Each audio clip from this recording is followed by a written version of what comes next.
Seven, six, five, four, three, two, one. You'll never have the sacred stone. Oh, this you crazy mother.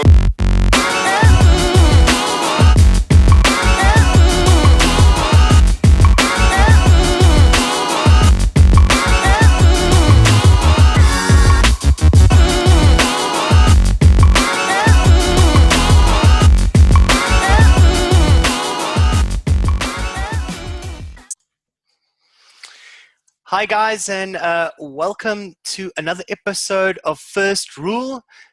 So we've got a new co-host here today. That's below me over here. This is Deetz.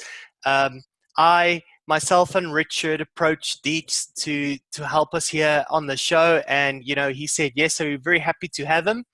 Deetz is an avid DIYer, and he's been mixing up for quite a while. So, all of us are on a journey with this, and as well as Deetz. And, he's obviously an enthusiast, so that's why we decided he's the right guy for the show.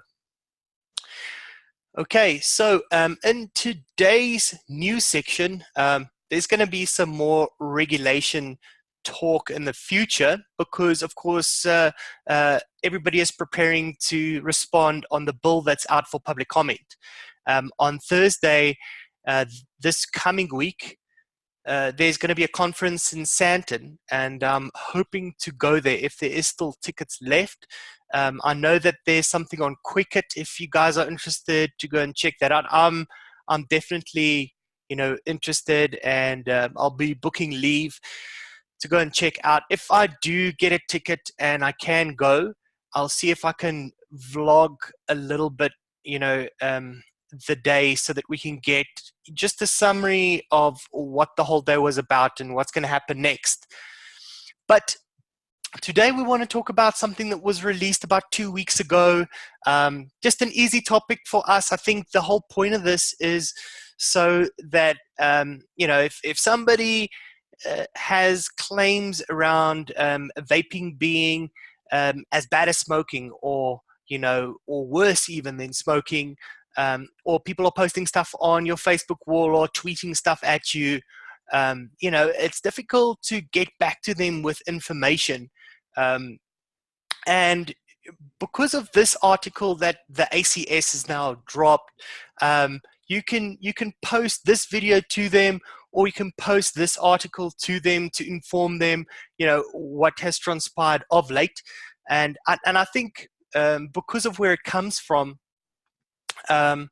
it's credible information. But let's go through it, right? So in February this year, the American Cancer Society released some information about vaping. Okay, and so it says there, the American Cancer Society Board of Directors approved the following position statement on electronic cigarettes, or e-cigarettes, in February 2018. The position statement will be used to guide ACS tobacco control and cessation efforts as it relates to these products. The scientific summary says, based on currently available evidence, using current generation e-cigarettes is less harmful than smoking cigarettes, but the health effects of long-term use is not known, right? So that was in February this year. So for me, I read through this article. If we just look at the summary here, and I can totally understand why the ACS in February this year came out with the article to say, hey, it does look like vaping is less harmful, but we don't know about the long-term studies, and if you go and look at what the people were saying about that article at the time, was that it was very kind of non-committal, or it was half-hearted, so they kind of didn't go either way. They didn't say it's bad for you, or they didn't say it's good for you.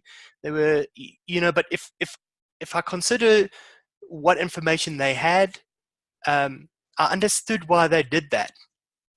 Richard, what did you think about the article in February 2018? Yeah, it was probably about as far as a lot of health bodies were willing to go. at that time. I mean, Public Health England and the Royal College are kind of the outliers in this regard. There's a great deal of caution being applied by public health bodies and bodies like ACS,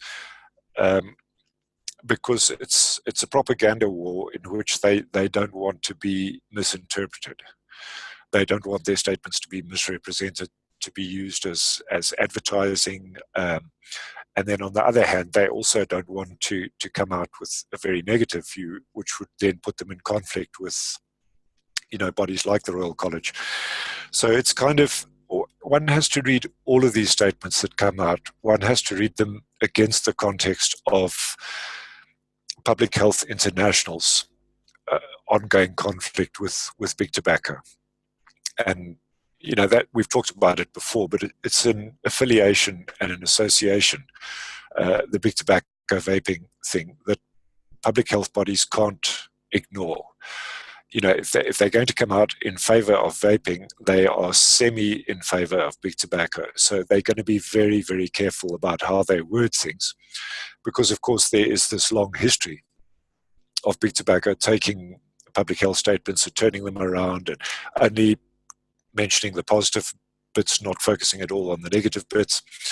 So it's something that all bodies are very cagey about. I mean, the Public Health England have been refreshingly open about it and candid about it. Their stance seems to be that they don't mind if big tobacco echoes their positivity for vaping, because they see it as being the greater good, that the good news about vaping is being spread. If big tobacco sell more as a result of that, or sell more of their heat not burn or harm reduction products, so be it. Yeah. Then, if you zoom in a little bit on that statement that they had made, there's a couple of things that I spotted. So the ACS recommends that clinicians support all attempts to quit the use of combustible tobacco and work with smokers to eventually stop using any tobacco product, including e-cigarettes. So, at that point in time, they were saying, don't actually use anything, Then further on, another thing that I read was some smokers, despite firm clinician advice, will not attempt to quit smoking cigarettes and will not use FDA-approved cessation medication. What is the FDA's approved cessation medication, like chewing gum and patches gum. Yeah. Right. These individuals should be encouraged to switch to less harmful from tobacco product possible. Switching to the exclusive use of e-cigarettes is preferable to continuing to smoke combustible products. So already there in February, they said, so I'm not sure why people viewed this so negatively, because already there they had said, they had made a differentiation between the two products. They didn't come out with the science behind or any information backing it up, but they had, with that statement there, they're already drawing a differentiation between the two products. Okay, and then it goes on. The ACS strongly recommends that every effort to prevent inhalation of e-cigarettes by the youth. The use of products containing nicotine in any form among youth is unsafe and can harm brain development. We know this. Furthermore, evidence indicates that young e-cigarette users are at increased risk for both starting to smoke and become long-term users of combustible tobacco products. Now, this thing is so true for me here. If but about 2 years back, when people said, hey, but or a year and a half back, whenever it was, hey, but the whole plan for vaping is to get people to start smoking, and all of us were saying, what the hell is up with that statement? I mean, even I joked around about it to say, hey, but That's definitely not the plan, and it's definitely not the plan, right? But if you look at 2 years later, if you look at now, and people using these pod devices, and it being so addictive, right? Where vapors that have been vaping normal nicotine started using pod devices, and now they're smoking cigarettes again. It's just it's kind of it's kind of what they're saying here. You have to be super careful what you're using, because, of course, uh, general nicotine, not nicotine salts, is not as addictive. There's a difference there, and it doesn't simulate smoking so closely as some of these pod devices. But if you read that now, I think it makes a lot more sense. Yeah, the problem with this whole thing is that everybody's talking past each other because different benchmarks and different interpretations are being applied. The first thing that everybody needs to agree on is what is meant by smoking cessation. The American Cancer Society, most public health bodies, the WHO, will tell you smoking cessation means you no longer use nicotine, period. Vaping will tell you smoking cessation means you no longer use combustible tobacco. Big tobacco will tell you smoking cessation means that you use heat not burn. Pharmacy will tell you smoking cessation means you use patches and gum. So there's no real consensus on what smoking cessation means. I mean, the public health view is that the safest thing is to quit everything. And this goes to drugs and everything else. If you are addicted to heroin, they don't want you to take methadone for the rest of your life. They don't want you to take a substitute. The plan is that you transition entirely off it and that you use a halfway house like methadone or some other substitute in getting yourself off it. And this is where there's been this whole uncomfortable sense of misunderstanding between vaping and between public health. Somebody says smoking cessation, vaping draws its conclusion, public health draws its conclusion. The two don't see eye to eye, but they kind of pretend that they are seeing eye to eye. And it's a misunderstanding that needs to be clarified, because public health, ultimately they want people to stop using nicotine, but they don't want to use that as a discouragement for people to switch to vaping. I don't think there's any disagreement anymore about the wisdom of switching to vaping. But public health don't want to say it, because then it gets interpreted as, once you've switched to vaping, that's all you need to do. You now vape for the rest of your life. You don't do anything about your nicotine addiction. As long as you're on vaping, you're fine, which is true to a degree. Public health, it's that layered approach. There's addicted to nicotine via combustibles, there's addicted to nicotine via vaping or heat not burn, and there's free from vaping, free from nicotine.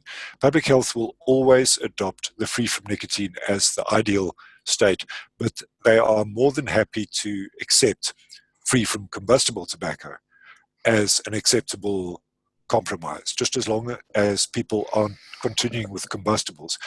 But vaping is always going to, and big tobacco with heat not burn, is always going to downplay the quitting nicotine part, because that's their business is founded on that. They need people to keep using nicotine. So it's a very awkward situation.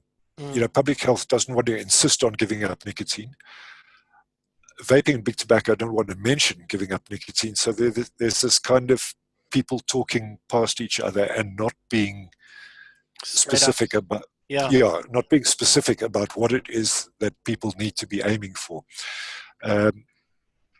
So I think it's something that people just need to connect the dots themselves, because to get straight up public statements about it. Look, Scott Gottlieb has been straight up, but he's Scott Gottlieb. That's what he does. Yeah. I mean, he doesn't give a damn. He says exactly what's on his mind, and he doesn't care who gets hurt by it. And he has said straight away, smokers, give it up. Move to vaping, move to heat not burn, move to, patches, gum, whatever, and use that as a halfway house to get off it completely. Kids, no nicotine in any form, not patches, not vaping, not heat not burn, nothing. So he's laid it out. He wants nicotine gone, and he's going to pursue all legal means at his disposal to do that. Of course, neither vaping nor big tobacco want that, but Gottlieb doesn't give a damn because he doesn't see himself as being in that position to support industry. He's in it to support a nicotine-free society. Public Health England won't go that far, the Royal College won't go that far, and probably even the ACS won't go that far. So Gottlieb is the outlier in that regard, but at least he's upfront about it. Yeah, and then so then a couple of weeks ago, 2 weeks ago, was it 2 weeks? We had another statement from ACS, right? And ACS said yes to vaping. So it goes, earlier this year, the American Cancer Society, ACS, released an official position statement that seemed to half-heartedly endorse vaping as an effective tobacco harm reduction tool. Many vaping advocacy groups around the country immediately took notice, and while viewing the ACS announcement as a significant missed opportunity to promote public health, others considered the partial validation as a kind of glass half full scenario, a step in the right direction, though not full-throated endorsement. Yes, that's exactly what I got from it as well. Okay, but what ACS directly quoted from ACS, although many ends deliver nicotine, flavor additives, and other chemicals, they do not burn tobacco, a process that yields an estimated 7,000 chemicals, including at least 70 carcinogens.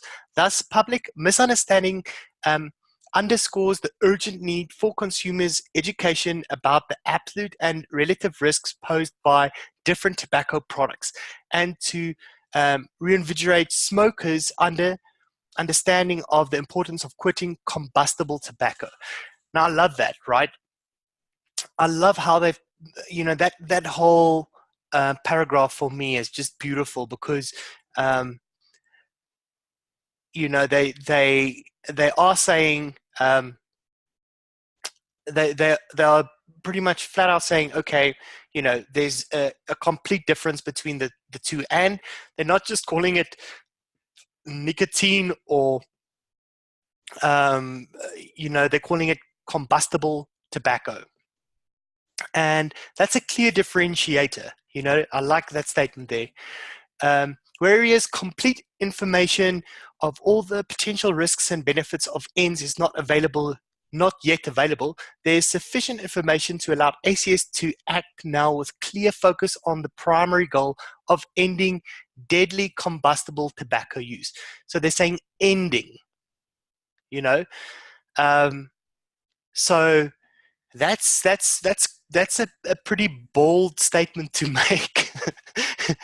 It's pretty much echoing what Richard was just talking about now with Scott Gottlieb. This is exactly what he's saying as well. I mean, Scott Gottlieb goes a step further to say nicotine and blankets out and say no nicotine use. But, the ACS is saying that ending deadly combustible tobacco use, right? And I like that from them. So, which is responsible for approximately 1.5 million deaths per year, 30% of all cancer deaths in the United States. Yeah, so what did you guys think about that? That statement there. Well, I think it's a good statement. It doesn't go as far as Gottlieb, but for me personally, I think it's a good step in the right direction. Kind of just looking at the statement and what they're saying, I do agree though that it's definitely going to be a challenge for them to end it completely. But the idea of pointing out combustible tobacco use, that's the good part for me. Yeah. It's a question of, this is something that'll happen over time. Do they want to aim for the first prize now, or do they want to go as far as they can now and then take it late, do the push to end nicotine later once they've got the combustible tobacco problem out of the way? Because that is, it's the same with all political things. Sometimes you accept a compromise position now to get yourself in a better position, and then you push further later. Once you've got the big problem out of the way, you push further. So, I think each organization and each group is going to follow their own lead on what is the best way forward. The WHO is pretty much in the Gottlieb camp. They are not going to endorse nicotine in any way. They're aiming for the first prize of a nicotine-free world. A lot of other health bodies are saying, look, if we can get a combustible-free world, that's an acceptable compromise. Let's aim for that first. Then once we get that, we can push further. The risk they face is that by popularizing harm reduction, it then gets accepted as being fine. And then if they try and push later, there's pushback because people are saying, but you said to us that this was fine. Why are you now changing? You said to us we must take this up. Now you're saying we must stop it. Can you make up your mind? Must we do it or must we stop it? So, it's a very difficult thing. I mean, you're dealing with public mindset. You're dealing with, peer opinions and so on. So it's a very complex thing that they're going to manage very carefully. But there will be different approaches. I definitely think that it's a more achievable goal if they approach it that way instead of just going all out. Let's cut all nicotine as a whole. That would get a lot more resistance. But if you would approach it in a way as to say, okay, we all know the old science is the old science. We now know cigarettes is really, really bad for us all. And we've narrowed it down to the combustion of this. We do know that vaping is still not, anything that's not pure oxygen or that's not oxygen is not good for the human body. So all the fog and smoke and all of that. But do as a first step to say, all right, let's take away the combustion. We'll save this amount of lives. This is the risk reduction in our step. It'll take a few years, and once that's done, it's done. It'll be as normal as vaping is the transition from smoking now. So, as with everything, I think there will be resistance initially, but it will eventually just be accepted as the norm. So, definitely a much more reachable goal if it's done that way. Of let's take away combustion and then later focus on the nicotine. I think it's just the first step is to get everyone to understand how dangerous cigarettes actually is, because it was part of our history. We were all, I can still remember as a kid, we saw almost in every magazine there was a Stuyvesant ad or a Texan man, or something like that. So it was part of how we were raised. In the same way for the young these days, vaping is the normal thing. They still have to realize that even vaping isn't necessarily healthy. We know that it's a healthier substitute from smoking. And in the same way, I think when our kids are the next phase, and let's say combustible tobacco has already been taken away, they will then do the next step, and they will have to then also realize with whatever technology or whatever they have available, that nicotine is also not good for health. And I believe that we will, as humanity, the goal should be to become better, and health is obviously part of that. So I would kind of blame the fact that everyone's addicted to nicotine and it's a normal thing, as they didn't know any better back then, where we now know. And the kids from now who will be the grown-ups from then, they will have a new understanding also about the dangers of, let's say, PG or nicotine, if we single out nicotine alone. So, yeah, definitely difficult thing to reach, but more realistic way to get there. if you look at how we normally phase in changes in generations. Mm. So, yeah. The other factor to bear in mind is that people tend to judge on statements. Public health bodies don't judge on statements, they judge on results. Now, public health bodies have taken a lot of flack from vapers saying, you're not supporting it enough, you're not being positive enough in your statements and so on. But public health bodies are going to look at the indicators. They can look at the indicators in society of how many people are using this. Now, I think it's quite possible that their approach is, it's not what we say, it's what happens. Now, if you look at the figures, smoking among school kids in the US is now 10%. 10% of US school kids are using tobacco. Up to 40% have used vaping. So we're already in a situation where 4 times as many kids are experimenting with vaping as with tobacco, which is where they want to get. They want to cut combustibles down as much as possible. They want to get vaping up as much as possible. Now they're achieving that. Even with all the flack that they're getting about you not being supportive enough about vaping, they're achieving their goal. The other thing is that over the last 2 years, everything is down. Tobacco use is down, vaping is down. So generally, the population is moving in the direction of getting off nicotine entirely. So public health are going to sit in their private meetings and they're going to say, yes, we're getting ripped a new one by vapers, by various groups for not being supportive enough. But let's look at the results. We're not stopping the message from getting through. If we were stopping that message from getting through, kids wouldn't be doing vaping now instead of smoking. 4 times as many kids are vaping instead of smoking. So obviously the message is getting through that this is a less harmful thing.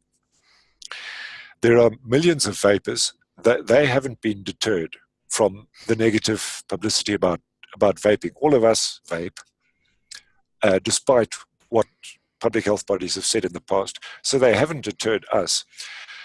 Their conclusion might be, we are deterring casual use. People that don't know anything about it are being deterred from it by our statements. But people who absolutely want to experiment and people who absolutely want to get off smoking are not being deterred by our negative statements. We're getting where we need to be.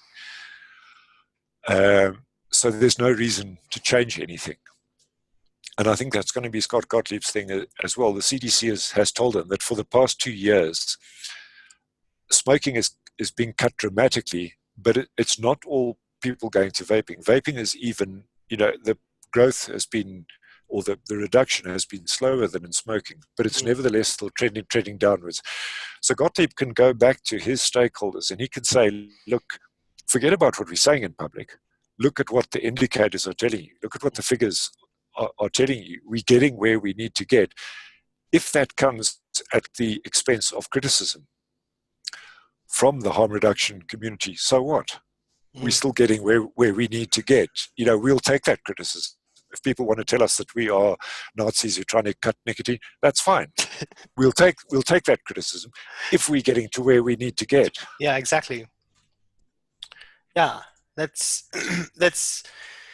that's true, Richard. And then is there anything more? Sorry for interrupting you, Richard.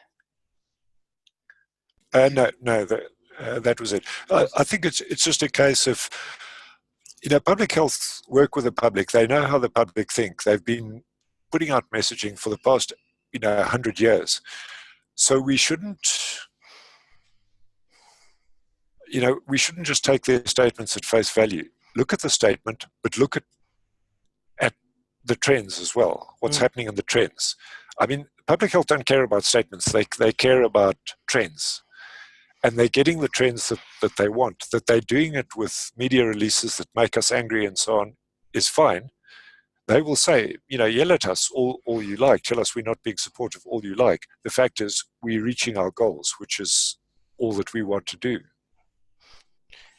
Yeah, exactly. And then also in the new article, something that I read, and I'm so happy that they had included this portion of it. So directly quoted from their uh, statements were many consumers are misinformed about the harms of electronic nicotine delivery systems, ENDS. In this document, the term ENDS refers to the variety of products, right? But many adults believe erroneously that ENDS are as harmful as combustible tobacco products. And the level of public understanding has deteriorated over time. This is successful anti-vaping campaigns, right?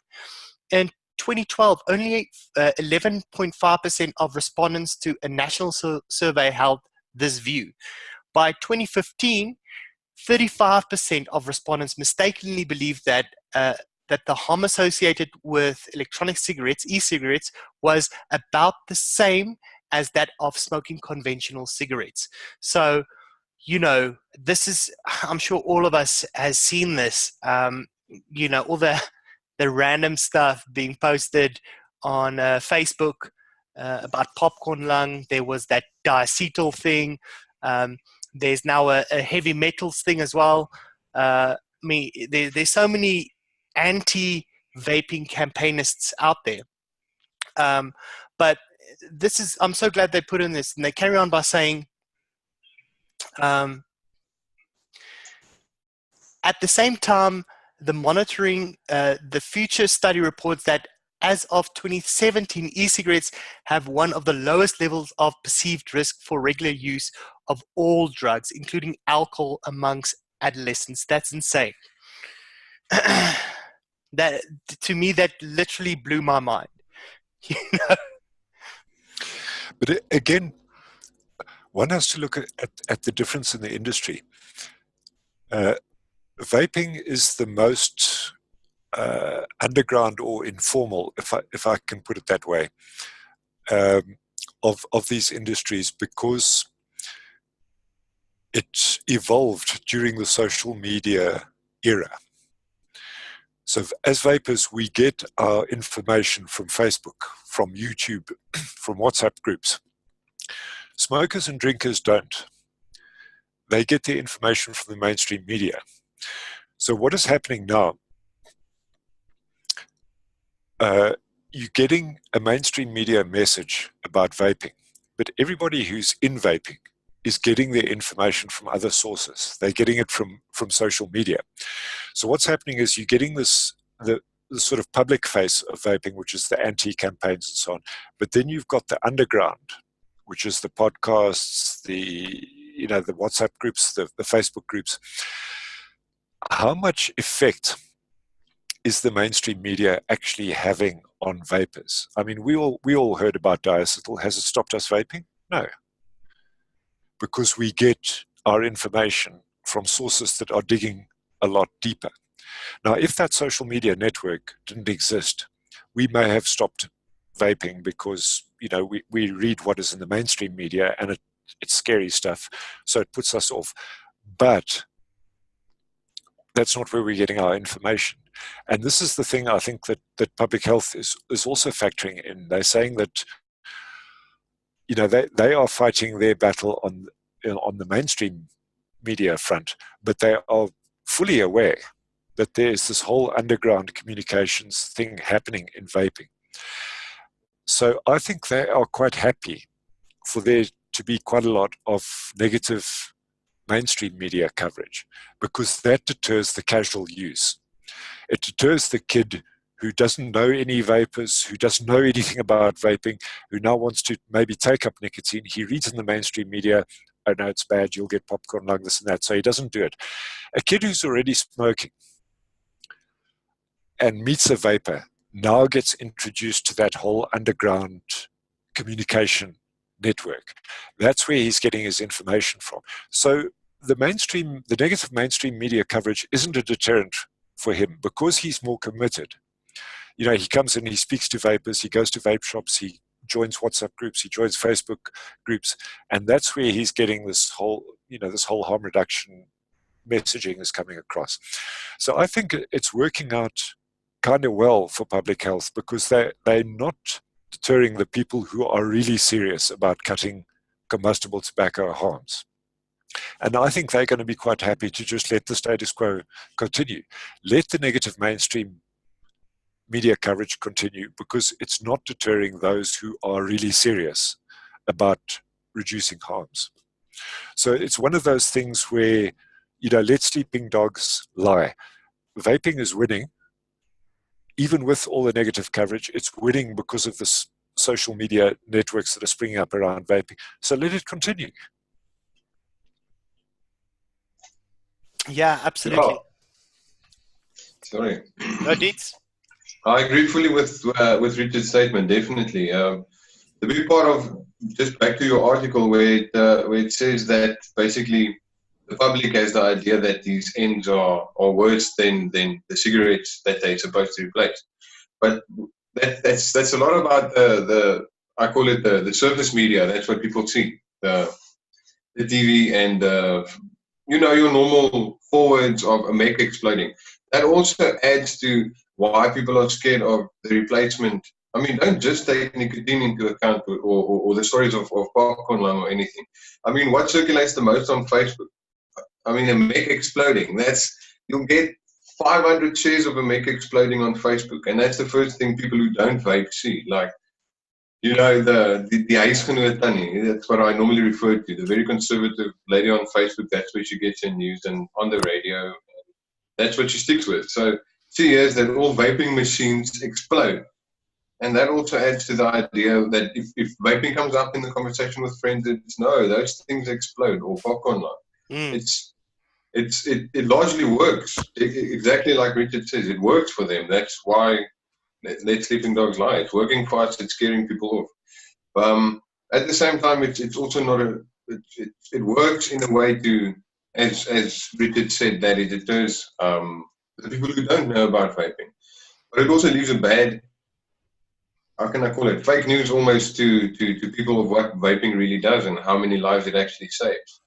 So a big re-education is slowly happening around. I mean, if I take 2 years back, the amount of people that stepped 3 steps away from me when I started vaping compared to now, people are understanding. It's definitely not as dangerous as previously thought and as news wanted it to be, because the underground network, it's spreading. People are on Facebook and people are saying this helps. I mean, it's definitely changing with as time progresses. Everyone is also moving more to a healthy mindset that as a whole globally people are kind of moving for that. So the research they end up doing to find out for themselves whether you get popcorn lung or you will drown by your own vape and all of that, it's a good thing that media depends on that to scare people off, because at the same time they get people to do their own research, to go and, I mean, I really want to know if there's popcorn lung. So people go and Google, and as soon as they actually start researching for themselves, they see what it really is. And I mean, the advantages compared to smoking combustible tobacco. So Yeah, I mean, if I think when I started vaping, I had several non-smoking colleagues come to me, the usual thing, oh, don't you know you'll get popcorn lung and that thing's dangerous and so on. It's fine for them to think that. They don't have any harms to reduce. So it's great that they think that. It means they will never take up nicotine, which is perfect. That is absolutely perfect.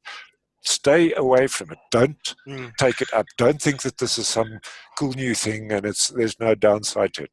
So that is absolutely perfect, that a never smoker thinks this is the worst thing ever and it's going to kill them. yes. As long as that underground message gets out to those who really are worried and to those who want to stop, as long as the correct information is coming out, that is where the battle is won. So it's kind of a case of, I don't mind the negative publicity. If it keeps people who aren't nicotine users off nicotine, well and good. Well and good. I agree with you, but at the same time, you have to consider the small percentage of people who only believe their mainstream media. So automatically, with all the bad information going around, how can I say, the people who don't go and do their own searches and let's take out the people who are not smokers, because we don't want them to vape. I mean, the idea of vaping to me is to get someone to a healthier lifestyle, possibly save a life if you can. So this basically focuses on the people who are smoking.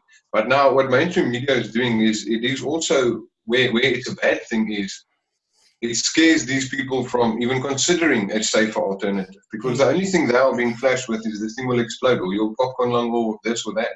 So I agree that to the people that don't smoke, it scares them and it keeps them away from a potentially negative, a potentially addictive substance. But to the people who are smoking and that could be saved, it also scares them away if it's that type of person who doesn't like to go through 4 or 5 news articles and search for solid evidence. So yeah, there's that too. And those are the people who really need to quit. There will be some people who don't, who don't look any further, who read 1 or 2 mainstream articles and then they decide it's not for them. But I think generally, people are going to go that extra mile and look at it. I mean, if you look at 9/11, the terror attack, 9/11, the mainstream media had a narrative around that, around the terror attack and so on. Social media came up with a different narrative, the conspiracy theory, if you can call it that. That was never broadcast on the mainstream media. The mainstream media never went into that whole thing that it was an attack that was done with the complicity of the US government and so on. How many people in society have not heard the theories, the conspiracy theories about 9/11? This stuff spreads like wildfire. It's not in the media, but everybody knows about I agree. it. If you are interested in the subject, you will have heard it. And it's the same with people. And this is where also the spread of vaping, because what happens is people come to you and they say, I've read that vaping is bad. So what you do is you give them a link or a site to visit or an article to visit. And if they're interested, they'll go off and they'll read it. And then, that's how the word spreads through the grapevine. So I think, again, look at the indicators. 10% of US kids experimenting with tobacco now, 40% experimenting with e-cigarettes. The mainstream media negative coverage is not working. Kids are not, they're not listening to it. So, again, I think it looks bad. It looks bad if vaping gets bad press, but we have to look at the real world effect. And I don't think the real world effect is as bad as we think it is. People are, we were all able to find the information that we wanted. If we can do it, others will as well.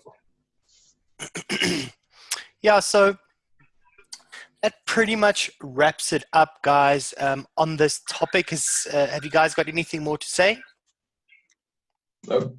So please, guys, remember to leave your comments below and we'll get back to you. And leave your comments if you've got any questions around these 2 articles that were released on separate dates this year. Please leave them in the comments and we'll get back to you. Thank you very much for listening in.